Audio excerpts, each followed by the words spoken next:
For a child has been born for us, a son given to us, and the authority rests upon his shoulders. He is named Everlasting Father. My dear friends, let us reflect on the title given to Jesus as Everlasting Father. We are very much familiar with the word Father. In the context of the family, Father plays a pivotal role.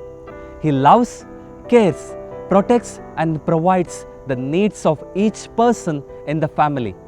This image of Father is being reflected by Prophet Isaiah.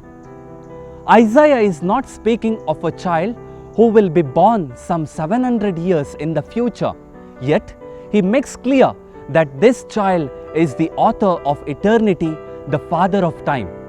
The name Everlasting Father was given to Jesus by Prophet Isaiah. In the culture in which this passage was written, names had a significant meaning.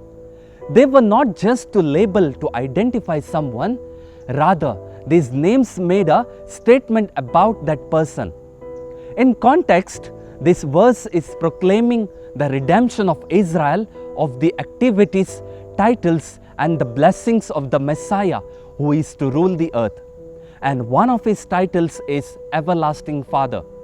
The Hebrew word translated everlasting has the idea of in perpetuity or without end. The word everlasting is to be understood as a descriptive analogy pointing to Christ's character. He is fatherly, father-like in his treatment of us.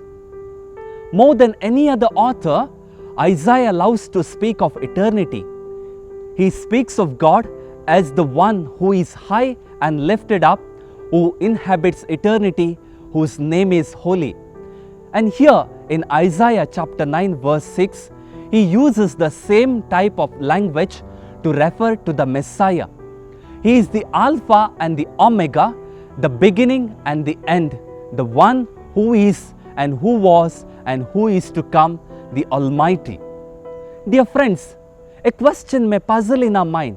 Why Prophet Isaiah calls Messiah as an everlasting Father? Biblically speaking, we can say that Jesus is a reflection of the Father and conduit of his nature and knowledge. As we read in John chapter 14 verse 10, where Jesus says, "If you really know me, you will know my Father as well." To see Jesus real and to obey was to witness exactly what the Father would do. So in essence and in nature, Jesus was the representation of the everlasting Father here on earth. Isaiah is not teaching us that God the Son, the second person of the Trinity, is the same person as God the Father. The early church denounced this idea as the heresy of modalism. Jesus the Messiah is the only one who can reveal God's fatherly character to us, for he is one in nature and essence with the Father. Jesus reveals the fatherly character of God to us because the Trinity has one essence.